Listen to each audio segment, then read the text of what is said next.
Hey everybody, welcome back to the Dungeon Dive. Daniel here. Alright, this is going to be the last video on D100 Dungeon for a while, and I just kind of wanted to do a proper review for the game.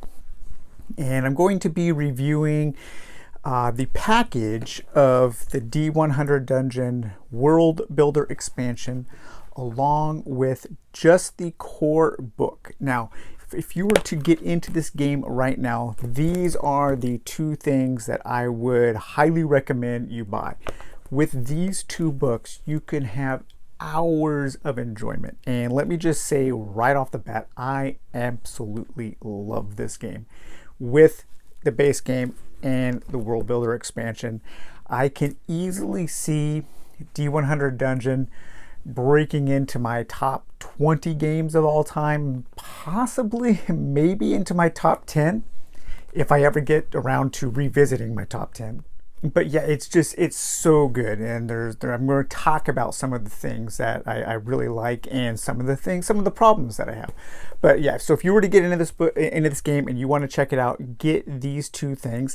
If you want to splurge a little bit more, go ahead and pick up the D100 Dungeon mapping game, which I've been playing with, which kind of turns the dungeon crawling part into more of a board game style experience. So I think those three would probably cost you, I think around $80, possibly, with shipping and everything. The mapping game is not exactly cheap because it is from GameCrafter, and there is kind of a premium price on print-on-demand gaming. But I think it's worth it, and I think those three things would definitely just be an amazing adventure game and dungeon crawl experience. And so let's just talk about some of the things that I really like about D100 Dungeon, and that is, of course, from Martin Knight. With the two, and when I'm talking about the game, I am always talking about it combined with the World Builder expansion. There seems to be an almost endless sense of adventure. Just being able to explore your land, fill out your hexes, assign names, generating various kinds of NPCs that are sending you on quests, various kinds of settlements, and then you discover quests that you can go into the dungeons. Some of the dungeons have multiple layers.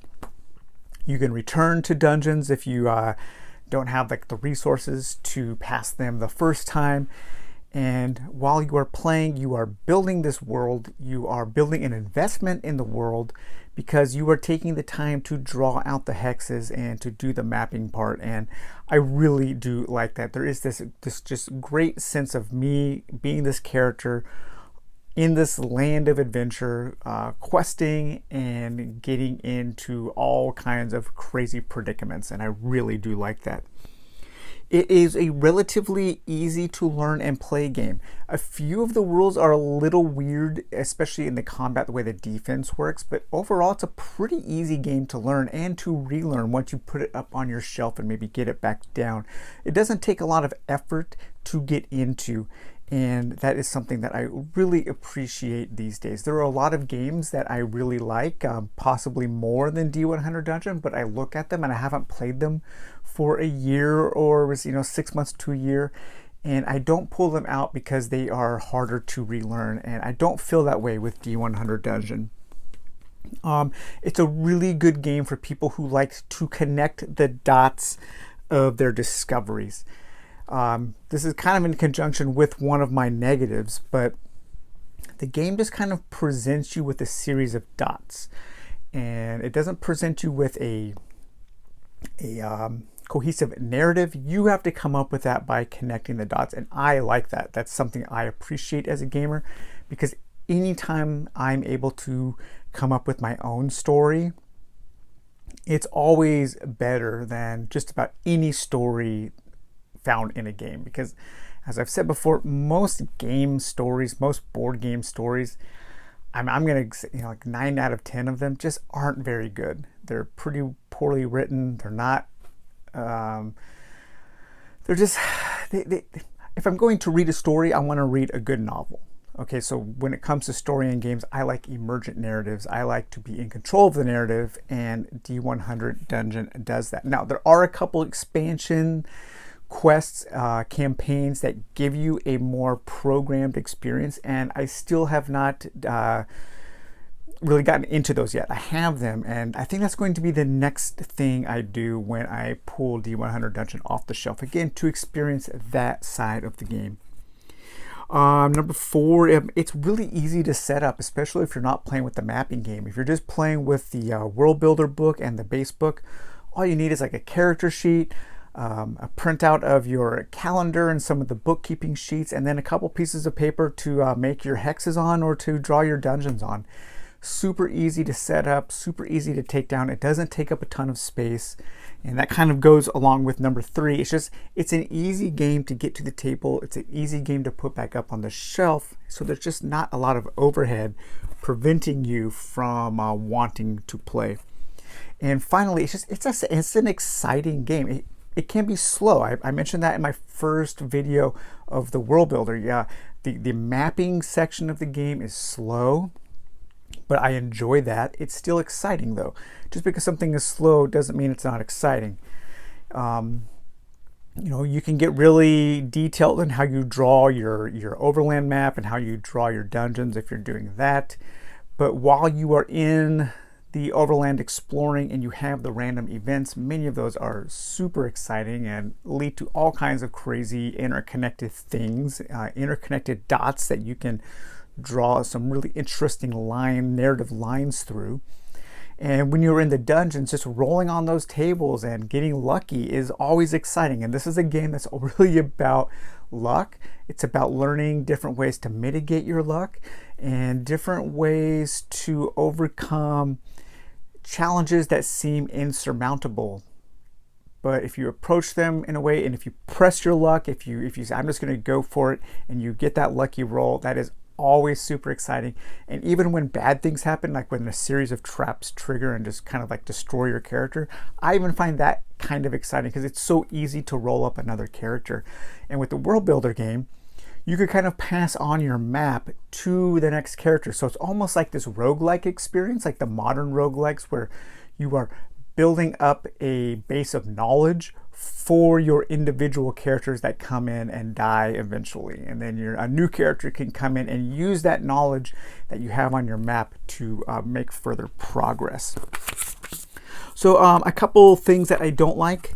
I wish there was more variety in the weapons. I talked about that in the last video, and I actually think I'm going to group the weapons in different groupings, like daggers, swords, axes, pole weapons, and kind of assign advantages and disadvantages to each, and see if maybe that kind of adds a little more variance in the weapons. The weapons, you're really just looking, like I said, you're either going sword and board, or you're being a two-handed wielder, and that's really your only choice. And then from that point, you just want to get whatever does the most damage or whatever blocks the most. So I just wish there was a little more to the weapon variety. Number 2 kind of piggybacks off of something on my positive list, but that is quests are very bare bones, and they do require some fleshing out if that narrative portion of the game is important to you. You're going to get an NPC, an elf, send you to a dungeon for a potion. So that's not very exciting in and of itself, but you can start to develop that elf, you can start to develop that potion or that dungeon that you are being sent to in interesting ways, and it's kind of up to the player to invest his or her time into that. Another thing is sometimes the quests can be very hard to solve just due to bad luck, bad dice rolls. If you are looking for certain items, sometimes you're not going to get that roll. So what I do is, over a certain amount of time, like if I've spent a full 12 hours in a dungeon and I am looking for a certain item and it's just not rolling up, then each time I roll for that item, I give myself like a better chance to find it. So that's another house rule that you can add to solve that problem. Same as adding, trying to add some variety would be a house rule that I could use to solve issue 1. Three, the rules are scattered across multiple books, so that can be a little challenging, especially if you are playing with the other expansion books that do add some basic, like kind of modular rules.